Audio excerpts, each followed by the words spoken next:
food. What did you have for breakfast today, Dr. Alfonsi? Luckily, I did pick a good breakfast, and that wasn't necessarily planned, but I had oatmeal with raspberries and some hemp hearts. How about you? That sounds really healthy. I had cinnamon rolls and coffee, so I'm just shaming myself live right now. Um, but today, this is Physician Founded, a series made by How It's Med and Macadamian. Our guest today is Dr. Jeff Alfonsi, the founder of Inner Analytics. And I mean, the more I read into what you've done an amazing amount. So it's actually incredible. I don't know how you've done so much. But anyway, just let's get down to the facts. How do you feel about food, Jeff? Um, I mean, well, it's changed over time.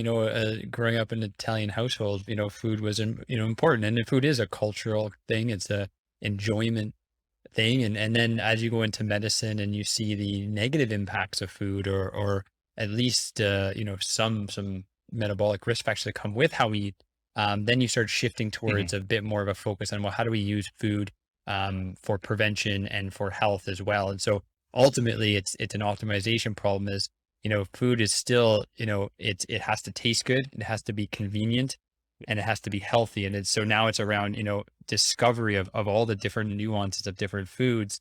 How do you make them taste good and yet still be enjoyable, easy to make, and prevent chronic disease, or kind of be the best we can? So I think now I've just food's become a lot more complex, and I'm a lot more interested in different types of foods, different recipes, different spices, different combinations, to kind of find that balance. So it's become a lot more top of mind these days. That was supposed to be part of a cold intro that I was going to stack on to my initial question, but you went into it in so much detail, like you do with everything in your past, that I'm actually not that surprised right now. But so to dive a little bit into your past, you did a degree in applied science first. Why did you do this, and why did you focus so much on imaging on your projects, during your projects during this time?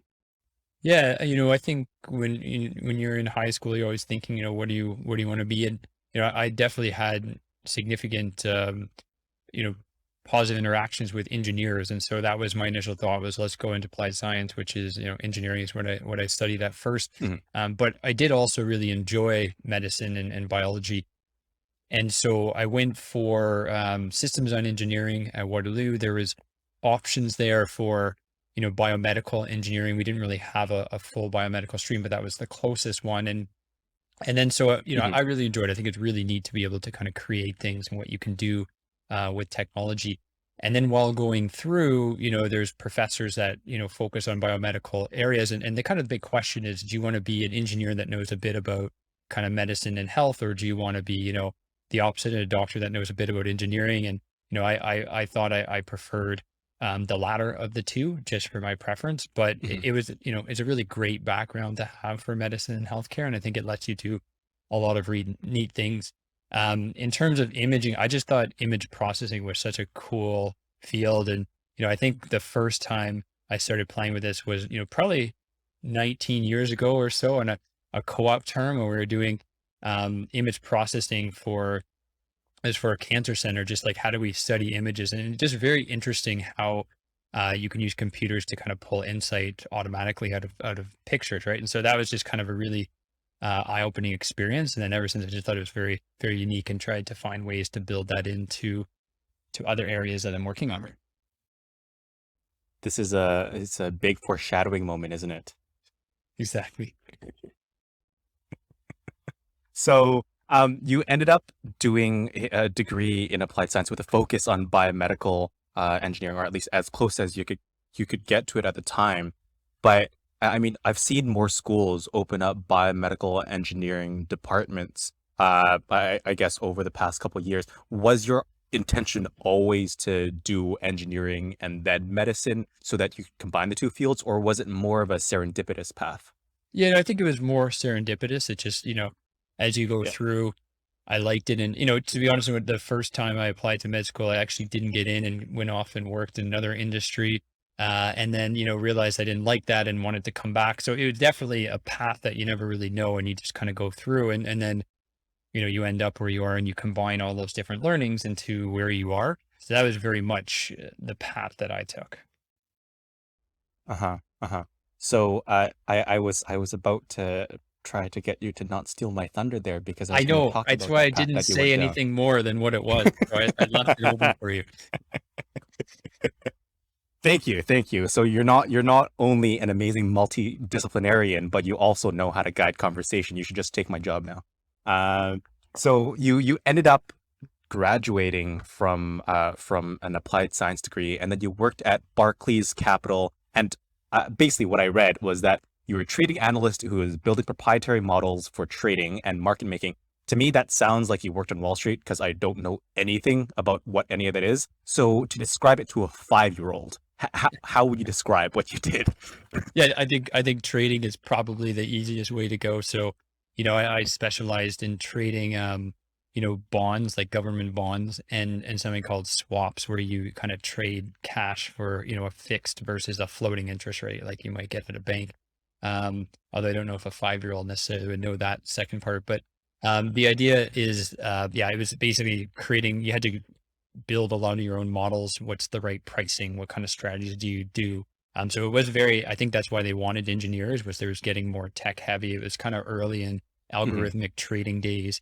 And so they were hiring tons of engineers, science, math into finance world, when that was at the time that mhm. I graduated. And so that was what I did. And it was definitely an interesting experience, to say the least. Yeah. Yeah. I mean, you mentioned that this was when Wall Street began to adopt or bring in more engineers, but I'm just going to go back to the previous context when you were focusing on biomedical engineering to an extent. What was the biomedical engineering field like back then? Because I don't want to date you by naming the specific years, but were there any specific notable events that you could point to that shaped your experience or something such as that? Okay. Yeah, yeah. I mean, definitely there was a lot still going on in biomedical, and it was just, when at Waterloo we didn't have a medical stream, but other universities had. I think, we were seeing a lot in medical devices. One of the areas that Hmm. just jumped out at me at the time was getting a lot into MRI physics and advancements in MR imaging. That was a very interesting area, um, at the time, and it still is, right? And I think it's amazing what was happening in that space, looking at, different types of nuclei with different coils and different accuracies, and looking at all sorts of different sites. So that to me was just medical imaging, which is really exciting. A lot of my peers that went into biomedical engineering were focusing on imaging, and whether that be startup or research, Sunnybrook, Toronto, they were very active areas at the time, still are. So that was just what jumps out to me as the really kind of notable innovations at the time. Hmm. Hmm. Okay. So now that we've got a bit of context of two of your three worlds, um, was there any particular, I guess, culture shock jumping between the engineering and finance worlds at all? Like, was there anything that you struggled with, or any funny stories that you remember there? Uh, well, I think it was a big change when you think going from, living in New York, on Wall Street, making a salary, and getting invited to cool events and all that stuff, and then flipping to a student, living in, a small place, in Toronto, and having no money, and, having to, go into debt and pay for school. So it's this radical shift in a matter of, months of what happened to life. Right. So, I think that was just probably a notable change. And then, missing, just everything about where you had lived for the past 2 years. And just, I remember actually even just, the life that you developed when you were working, and what we were like in New Hmm. York, just the way that, even just the meals we ate, the restaurants we went to, the routines you built, and then all of a sudden changing that. And then, not having all of those there, not being able to see the same people you did, and all of a sudden having to find a new group of people, new routines, new habits, and definitely much more academic focus, more time in libraries, and that shift that happened. So, that was just kind of the one obvious point that happened. But, from I also thought it was quite amazing, that the beginning of medical school, just you've got such an amazing group of people coming together.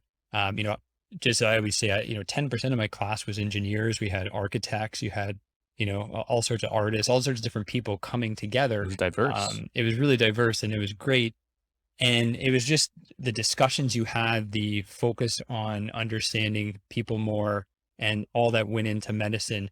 It was just a really special time too. So I remember as much as this life had flipped upside down, what I was learning, what we were talking about day to day, how we were learning to understand people and understand medicine, and doing anatomy. We still had cadaver anatomy at the time. It was such like a series of really, really monumental situations and learnings that Hmm. really stuck out as a really special time. And I still definitely Hmm. remember parts of that first few months in that school.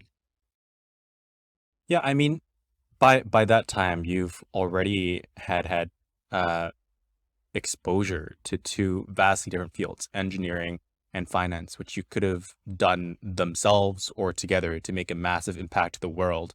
You mentioned before that what had interested you before in medicine was the biology of it before university. But was there any reason particular you kept doggedly pursuing this path of medicine overall, despite the fact that you had been through almost two career areas worth already? Yeah.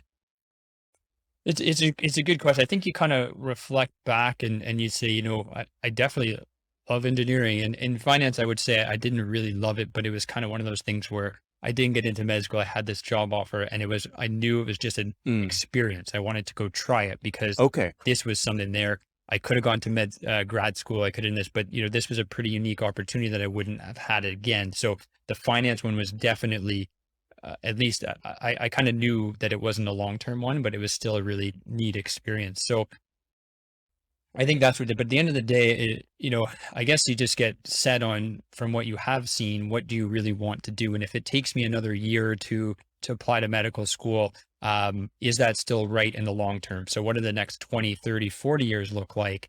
And what do Mhm. I think would be something I would be happiest doing? And I think that was what kind of pushed me along. I think, finance, like I said, I always knew was let's learn what I can and move on. Um, Engineering was something that I liked and I wanted to build into everything I'm doing. And I think there's lots of opportunity for that. But it was medicine that, had seen from what I had seen from the outside was something that I wanted to keep doing. And that it was worth a little more pain and time up front for the hopefully decades that come after that. And I think that was what really motivated me to kind of keep trying and to write the MCAT again and do all those fun things.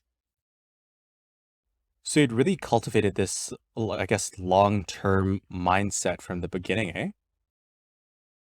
Yeah, I think that was, I think I am a bit of a long-term thinker and obviously there's pros and cons to that.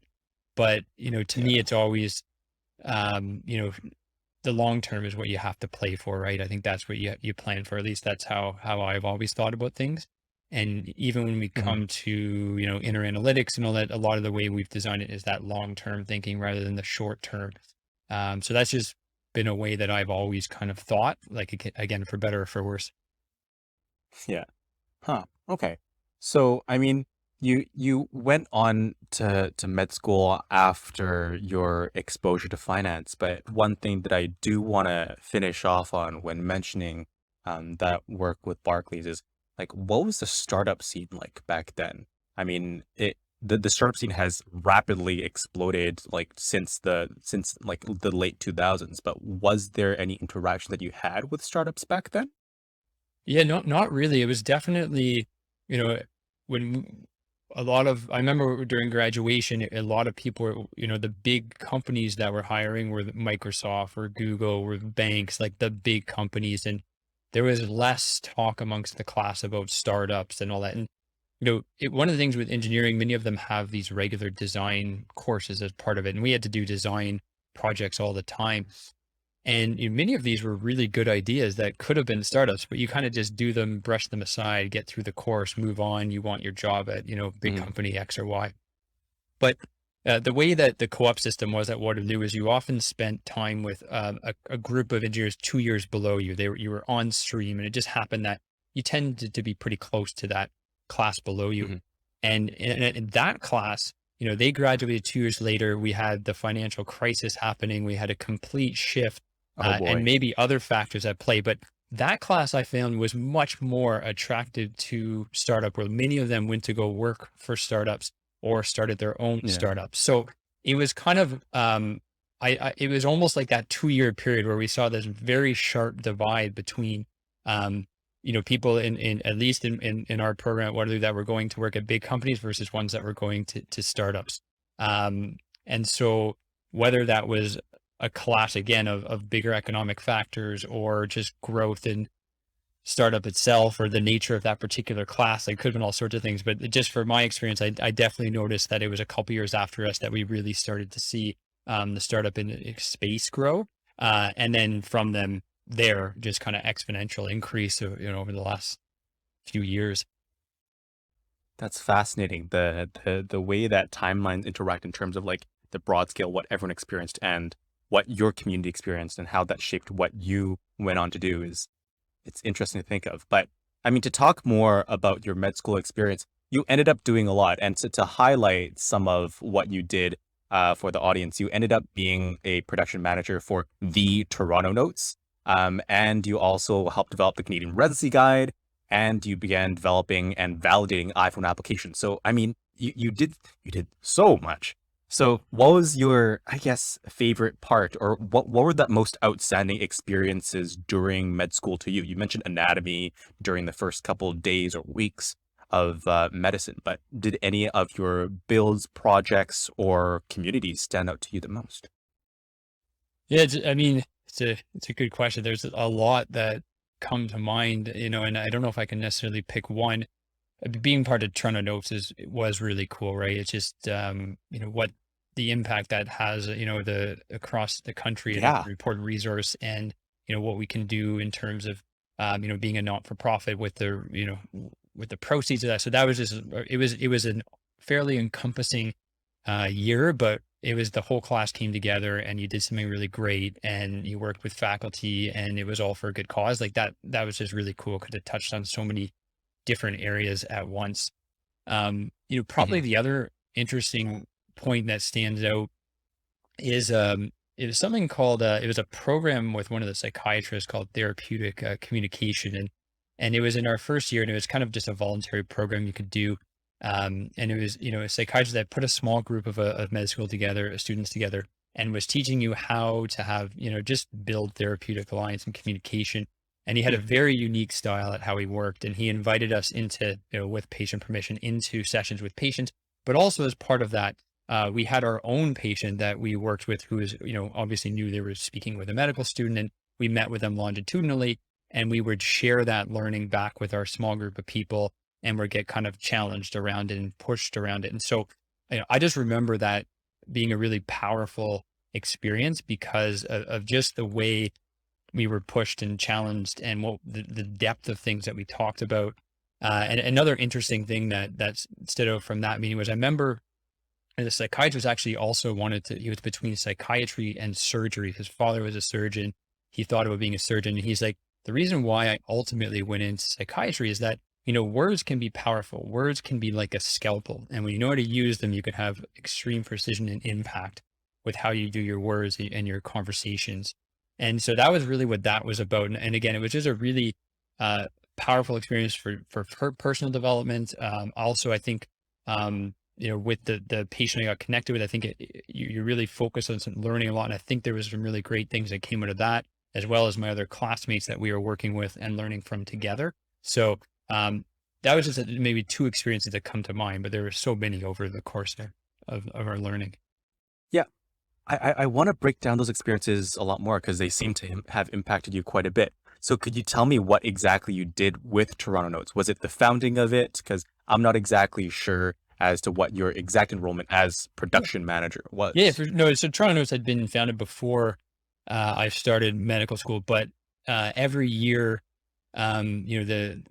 the senior class, their role was to kind of refine the content, redo, make sure it was all accurate, package the new version, Hmm. deal with the printing of that, the marketing of that, the Hmm. distribution of it. So, it was really just kind of the ongoing updating and development and kind of carrying that torch of the previous years that had created this. And so again, as you know, we just need to make sure that guidelines were correct, that things were updated, that the content was accurate.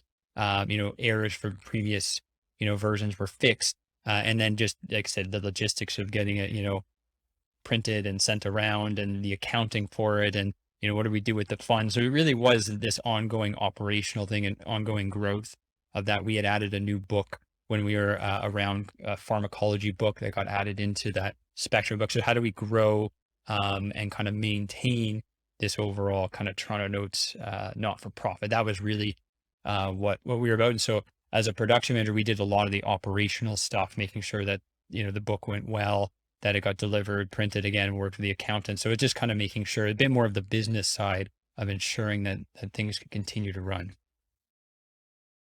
You're just full of foreshadowing, Art. Trying to help you out. That's it. Um, Oh. Thank you. Thank you. You're just really steering me towards the right direction.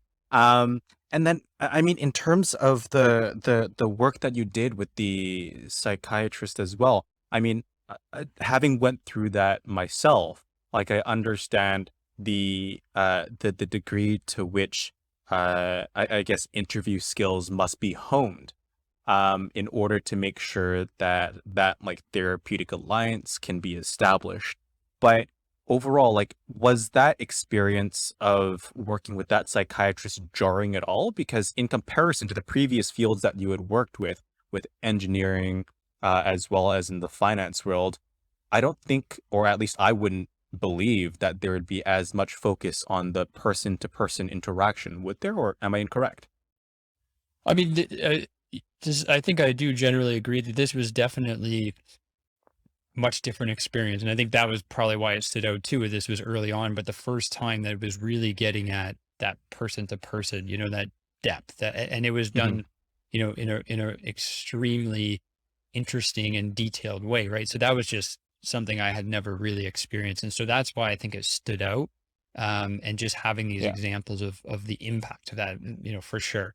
And you're right, coming generally from engineering, finance, numbers, these sort of things, it was even more of a new experience for me to kind of go through this program, right? So I think there was probably a few of those things that made it stand out. And did those experiences at all shape your decision to go toward your specialties later on? I'll let you elaborate on what you've decided to specialize in. Uh, it's But it, I guess what shaped those interests? yeah, you know what? I don't necessarily know if it fully did. Like it maybe had some impact, Yeah. but I think it was a bunch of factors, right?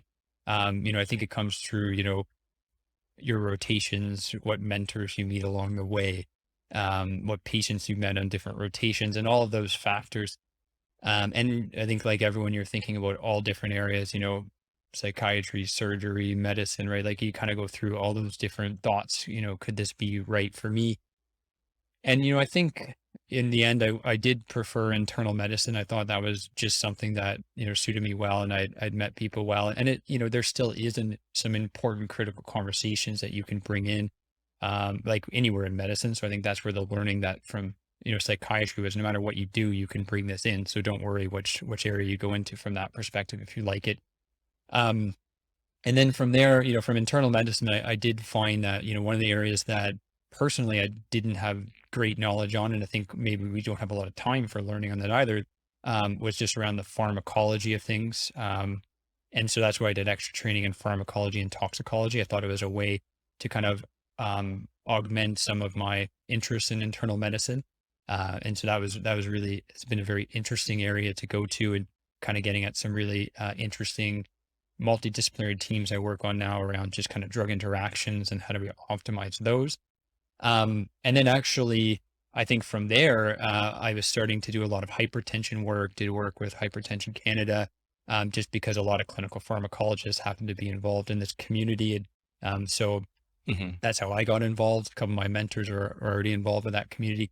And you start seeing people for hypertension or can't tolerate their medications for hypertension and they want to kind of say, how do I avoid medications in the first place? And so, a lot of that was getting me to the fact that I need to think, how do we augment what we're doing into that non-pharmacological bucket that sits in all the guidelines that I'm probably not as good at doing on a day-to-day basis. And that led me again through various channels we can talk about into obesity medicine and lifestyle medicine. And so I think it's a very interesting combination where you can go from, kind of pharmacogenomics, drug optimization, but also pairing that with, exercise and diet, and how, that whole package together can offer some really, neat evidence-based care. So I think it's kind of been neat to be able to look across that whole spectrum, and to try to figure out where someone is when you see them and what combination is right, to give them the best care. Hmm.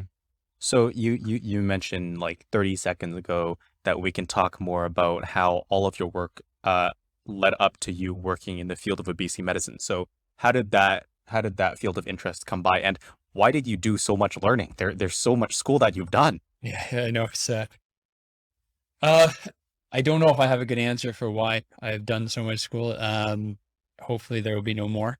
But in terms of obesity, I think so with inner analytics, which we'll talk more about, naturally started working more with endocrinologists, obesity medicine specialists, and patients that were often asking about how do I lose weight as a way to reduce or manage my chronic disease.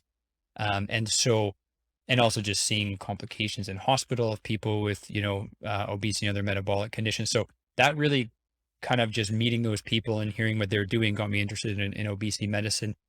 So I did train. We currently don't have obesity certification in Canada, but in the States we do. So it's a US certification that's open to Hmm. Canadians that, have kind of gone through training here in Canada. So I did my training about 2 years ago down in the US. And I think it was a really interesting experience for me. And, just to maybe touch on kind of one or two takeaways as I remember hearing a lecture, and it was talking about, comparing obesity to like cardiology. And they said, we think about cardiomyopathy, so problems with heart muscles, and we know that, well, it's important, it's a key aspect, but we don't really think about the same with our fat cells, and they really are a pathology in the fat cells that's driving inflammation, cytokines, and a lot of our metabolic conditions. And we need to understand that more and treat it more like a medical condition.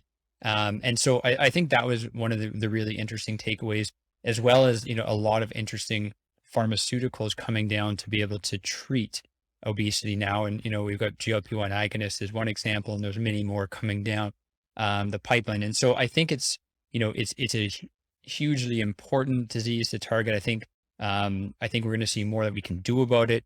And also, I think just that training made me more sensitive to bringing this up with patients who are quite appreciative when someone understands a bit more about how hard they're working, and that it's not they're not big because they don't care, or they're not doing so just kind of going through all of those things really was just really valuable for me. And it's been something that lets me combine a lot of my backgrounds around internal medicine, pharmacology, and kind of lifestyle prevention medicine all in one area. And it's been really, really rewarding. And you set me up for the alley-oop there, combining different fields. How did the story of inner analytics come about? Yeah. So, I'll go back to, it was actually my co-founder, Elizabeth, who initially came to me with the idea. And so, she herself had gone through an eating disorder when she was younger, went through a number of sessions with dietitians, and really just found it to be not valuable for her, not personal enough. And then, she actually had her own business started, and it was in kind of the entertainment industry. And she had someone come in and say, how many carbs are in this, and what's in that, and what's this made out of? And she's like, what do you need all this for? And, eventually she spent a lot more time speaking, with this individual person, and found out he was living with type 1 diabetes, and that this is why it mattered. And the more she got to know him, they're actually pretty good friends now. The more she's like, well, how come you don't have tools to help you with this? And aren't there apps already? And she's like, yeah, they do, but none of them work. They're not easy. They're not proven out. They're not, my doctors don't trust them, and all these factors. And so ultimately what they came to me with, they said, Jeff, you're in healthcare and you've done apps before, and we need ways to make it easier to measure how we eat, and to really detect, like, easily, without a lot of burden, what's in what's in our food and kind of make that something that's a bit more kind of accepted by the medical community. And so to me, I'd been hearing some of those questions over the years from patients too, is, how do I prevent medications if I'm really motivated to do that? And there's some things like, you know, exercise that I could kind of get a pretty good handle at, but nutrition, again, we don't get a lot of training on it. It's really hard to ask somebody what they ate for breakfast, 1 or 2 days ago, how their eating trends are, and then to be able to analyze that in a way that's useful for us. And so that's really what Inner Analytics came out is, okay, we want to find tools that make it extremely easy to enter food. So just taking a photo or natural language processing so that we can really simply have people enter food. They can be 5 years old, they can be 80 years old. We want to make data entry super simple and as accurate as possible, barring that simplicity. But then being able to transform that data into a way that can give direct feedback to a patient so they can self-manage better, but also give feedback to the clinical team. And even if you're not extensively trained as a dietitian, that you can at least see the core aspects of this, of how someone's eating and how it mapped back to kind of best practice or chronic disease guidelines, so that we can look at this more like we measure a CBC or a Holter monitor, and we have a diagnostic test or report that we can use over time to guide change. And so that's really been a big part of what Inner Analytics is about. Hmm. So correct me if I'm wrong. I'm just going to walk through the workflow of what it'd be like to use Inner Analytics. So for example, I would take a picture of the food that I have. In the back end, essentially recognition of what the food is or my description of what it is processed to allow for the algorithm to pull out the nutritional content of the food.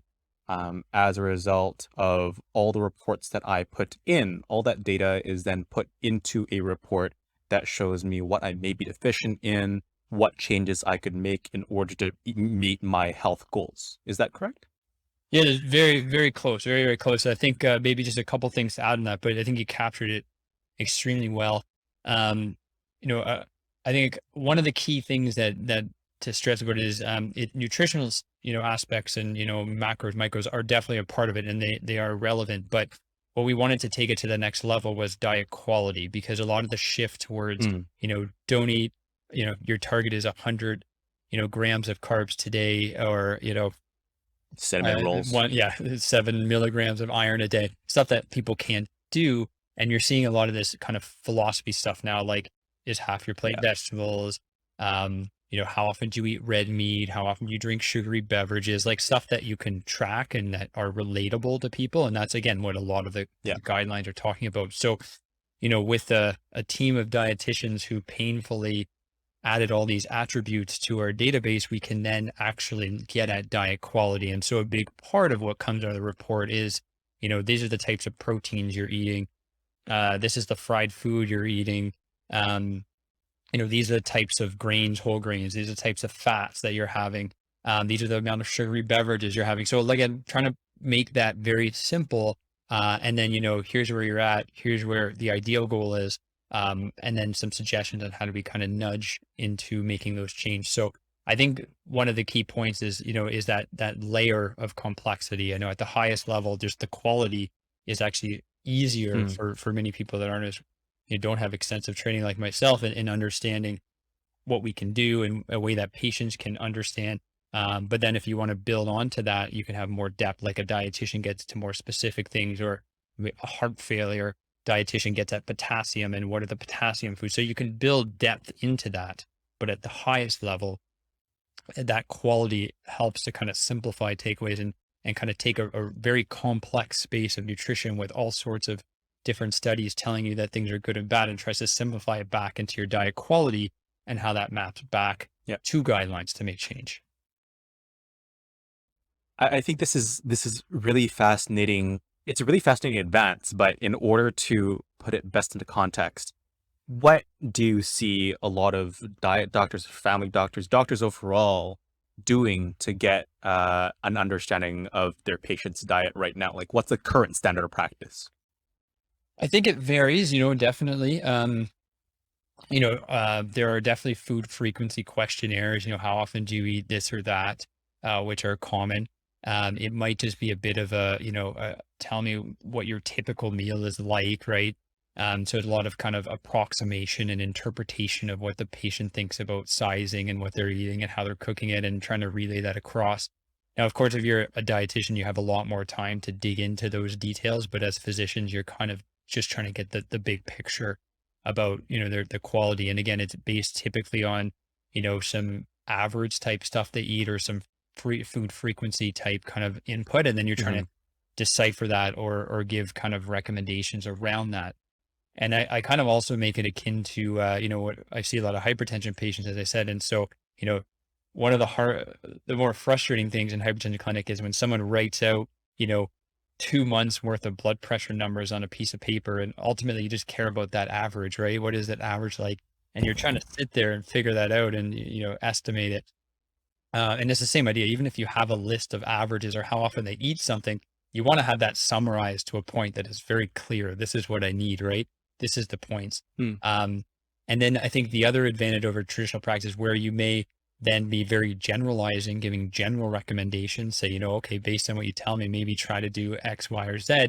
It's still Yeah. very it's not as specific. Whereas if I have specific examples of what they're eating or exact numbers, it lets you kind of hone in on two or three things, be more precise. And by being more precise, I think you've got a better chance of change, right? I can give you exact examples and kind of actually talk through whether that's something that the person's willing to change or not. And hopefully you can land on at least one or two things that are very specific for them that change. So that's kind of the where I think inner analytics helps go above a more standard way of assessing and trying to provide recommendations.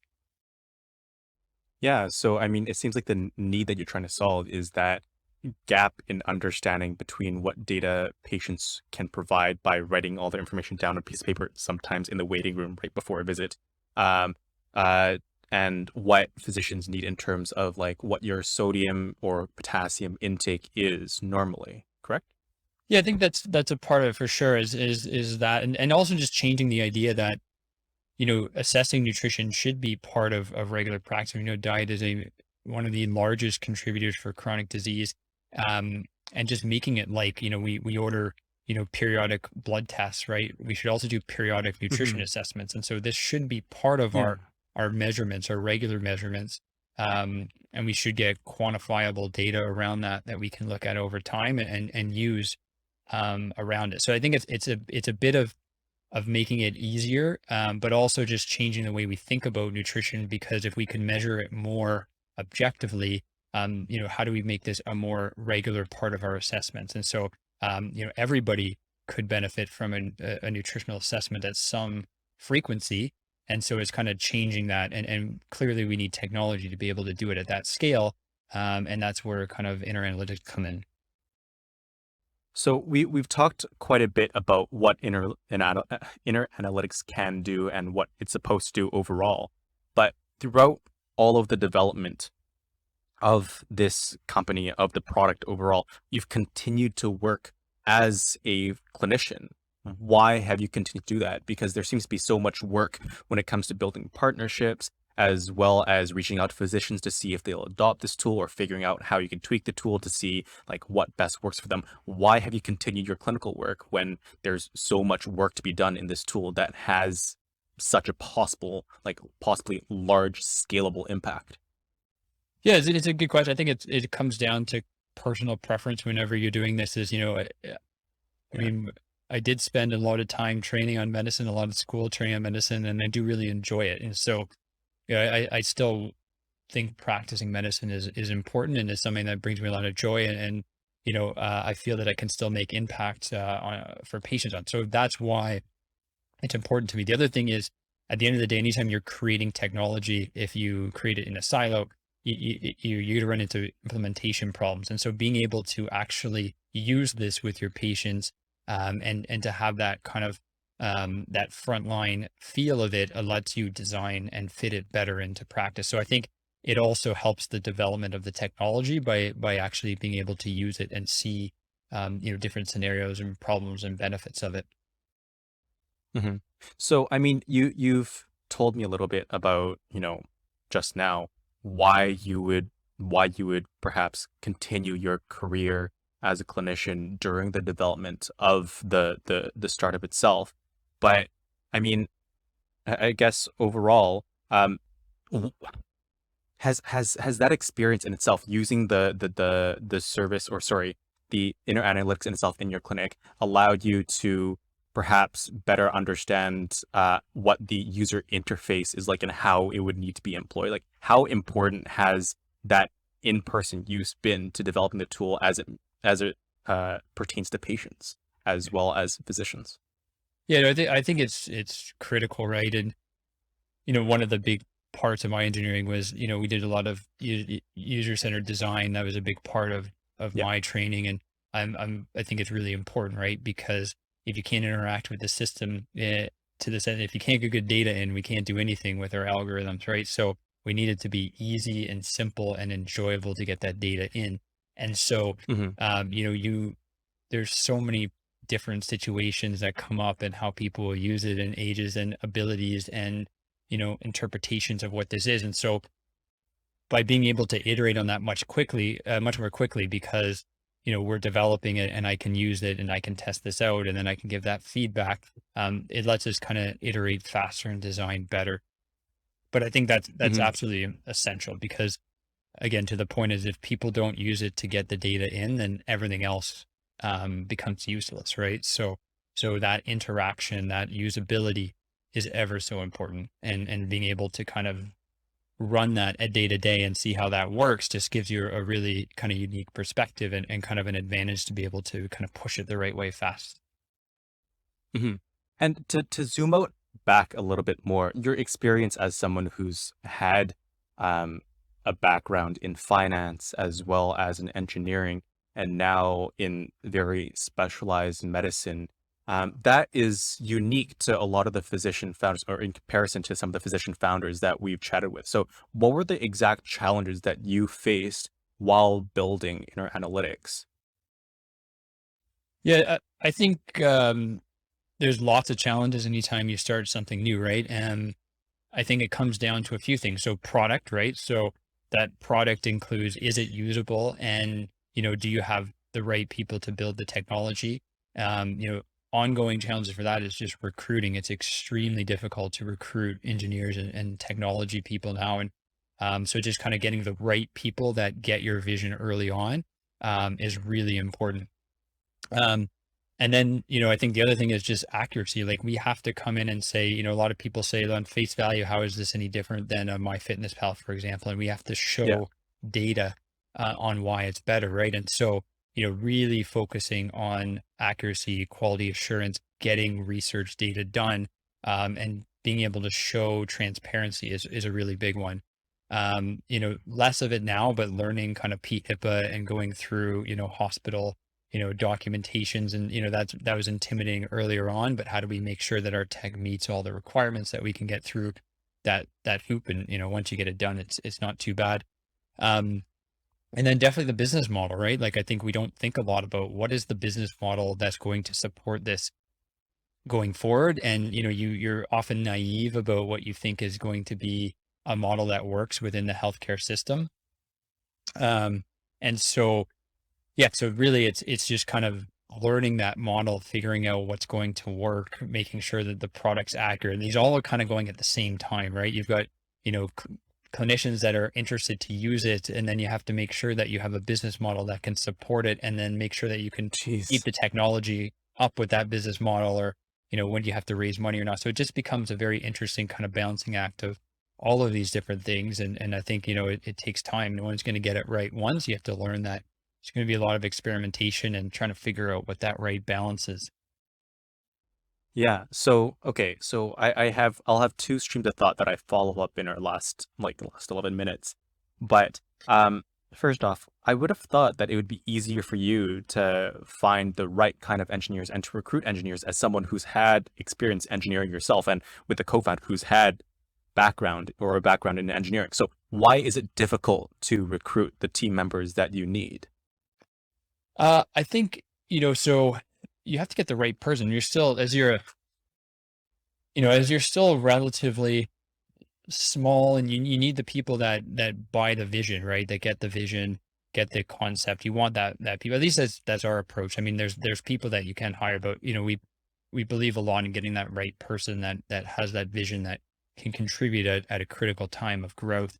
Um, and this is on a background of just in general, very difficult hiring across the board, right? I think, over the last couple of years with COVID, we've seen just significant challenges in kind of recruitment, and especially engineers have been hard. Big tech expansions. Amazon, Google is coming in and just Hmm. you can work from anywhere, pay you big salaries, and so you're now competing against a lot, right? So I think it's just the background that there's big demand for engineers and technical people, and then just trying to find the people that share your vision. It takes time, and I think it took time even before the pandemic, but I think it's now taking even more time. And we are lucky to have good networks and good advisors to kind of help us with our recruitment pipeline. But like I said, it still takes time to find a good person that's going to bring the right fit to what you need. At least for now, especially when oftentimes, people are having to wear maybe two hats instead of just one when you're in a startup phase. And then, Yeah. as you kind of narrow down, you get that more specialization. So that's been some of the learnings we've had, is how do you really kind of really recruit the right people? Hmm. So you mentioned their network and advisors, but most physicians who want to start their own startup may not necessarily have that network of engineers, or advisors who may help them best build out an MVP of their product and help them scale in those early stages where everyone has to wear, as you said, two hats. So if you could boil it down to a couple points, how would a non-engineer without the network that you have approach this problem? Because it's absolutely critical to building out new tech. Yeah. And it's a tough one. I don't know if I have a great answer. I think, if you can find a CTO of type person that is in that space, like, that's going to be really valuable. Is, who can you recruit that has that network, right? That's probably going to be best. Now, as a secondary kind of MVP approach, you could look at, hiring, companies to do it. That's, there's a lot of risk to that. That product may not be built sustainably. It may not be scalable, that you may have to redo it at some point. So there's risk to it. But, if that helps to kind of prove out an MVP, prove your business model so you can raise more money, et cetera, definitely like that could be done. And, as much as it's maybe not what you want, though, actually there's some really great courses out there that can help people learn coding, depending on your scope, relatively quickly, right? Like if you can divert a Hmm. few months to learning something, you may be able to build a lot of that basic model on your own, and kind of be able to kind of do something that way. So those would be kind of the three tips that come to mind, but it's tough. Yeah, yeah, it is tough. And I mean, speaking of tough things, building a business model for a service for which there's not necessarily any fee code in the Canadian healthcare system must be difficult. So, how did you approach that? And what were the exact trials and tribulations that you have faced and are facing? Yeah, it's a great question. I think you start looking at that kind of, again, that's where you get to the naive point where you're saying, oh, look, it should be easy to fund this. And then you realize that there's not an exact code to it. I think there's also differences at the different provinces. So I think one of the things we've learned is to make sure you get, good people from a lot of the different provinces that understand their billing codes and Yeah. talk to them, because sometimes there are ways that, it would qualify. So we've been able to do it in some places where we've been able to speak with their kind of provincial organization and actually figured out what the requirements would be. And then that may have required some design changes to make sure that we meet those things. But, there's a lot of local factors that you want to spend that time to understand the exact requirements of a code, and then see if you can make sure that you meet that. So I think a couple times we've been able to do that. And then other times you have to kind of be creative and look for other ways to do it. And so sometimes we go to a clinic or a hospital and we say, look, we're actually going to save efficiency in terms of workflow of people. You can see more people. And so it's oftentimes trying to find, those different metrics and trying to map that back to an ROI. And it does take a bit of a leap of faith sometimes for that first client to come on. And then once you have one or two, And then the key thing is to keep measuring how you improve that metric with real customers, so you can then create more and more data to get other centers to come in and buy it. And then you look at kind of other kind of, again, various groups and pockets in the system. There's all sorts of pockets of money. And then how do you appeal to that specific group? How can you drive value to that group? And then oftentimes, sometimes they're willing to take that risk. Sometimes you've got data to support it. Sometimes you have to do small pilot with them for free, and really kind of make sure you pick that right metric, and make sure you have that downstream buy-in, that if you prove it, that there is value and procurement potential. And so, we've had to do a lot of those sort of things, to just kind of make sure. So I guess, we've tried, there's probably about 3 different ways we work depending on the province and the group we're working with. But, we've kind of got it simplified down to some extent. And that was it takes a lot of kind of just playing around until you get it right.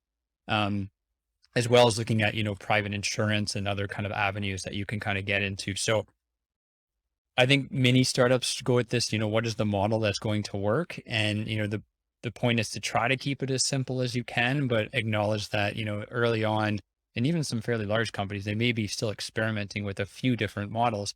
And then, I think the key point is to always be mindful of which one of these models is going to be the one you want to really go after, which one's going to give you the best ROI. And at some point, you may have to really push on that one. But it's okay to Mhm. be experimenting with a few and just seeing how they go. And that's what we've had to do. Yeah, it seems like healthcare reimbursement is such a complicated, I guess, issue to handle, especially for services, or software that may have multiple uses or multiple buyers, not just a device that serves a specific function in an OR, for example. But we've mentioned 2 issues here already: just building out the engineering team as well as finding reimbursement. Among those 2, how you split the time overall? Because I think one thing that I've noted about physician founders that they don't have time, Yeah. right? Yeah. That's the limiting factor. So how do you balance the enormous amount of time necessary to solve both those issues, which are critical to making sure that the startup survives? Yeah, for sure. And I think, we've got, you gotta have the right people, right? That's a big part of building that team, Yeah. right? And so I have one of my actually roommates from Waterloo. He's our CTO. And so, him and our CEO is doing a lot more of recruiting. And we also have a really good friend advisor who spent many years recruiting for a major tech company in the US. So we've kind of built this recruitment team, and, they're doing a lot of the key work. And of course I'll help out where I can and meet out where, but it's kind of, we built that team. And then we have our reimbursement team, and that's where I spend more time because I see more of that. And I spend time talking with doctors in Canada and US, and, how do we do different models? And we've, tapped into billing specialists in the US as well. So, to me, I'm looking at this reimbursement side and really trying to understand what that looks like, and really kind of build that out, and kind of being able to grow that in different areas. And so I think it's having that team again that you can build around you becomes critically important, especially as you get busy. And as a physician founder, like I said, you got to maximize your time, or like any founder for that matter, is how do you get the most out of that team around you to achieve the goals? Yeah. Okay. So, I mean, I guess, do you know what time it is, Jeff? Yeah, it's well, in our time, It's it's 2 minutes to 1 Eastern time. and it's time for you to plug your pluggables. Do you have any social media plugs or any websites that you'd like to plug? I mean, to us, I think the biggest thing is, you Inner Analytics, we are on Twitter or on LinkedIn, we're on our website. But I think the big thing that I'd like to plug is, if you are, a hospital, if you are a doctor, if you're a student, and you're interested in the fact that we need to measure and use nutrition more effectively, like those are the champions we're looking for. So, um, please reach out, tag us, and we're very open to kind of working with groups that want to make that change. And we are trying to shift the way that people think about measuring diet and nutrition. And that's who we're looking for people to align with. Awesome. And you can find How It's Med at How It's Med on LinkedIn and Twitter. Macadamian Technologies at a similar tag on Twitter as well. and howitsmed.com is where you can find the rest of our episodes. Thank you so much. Until next time.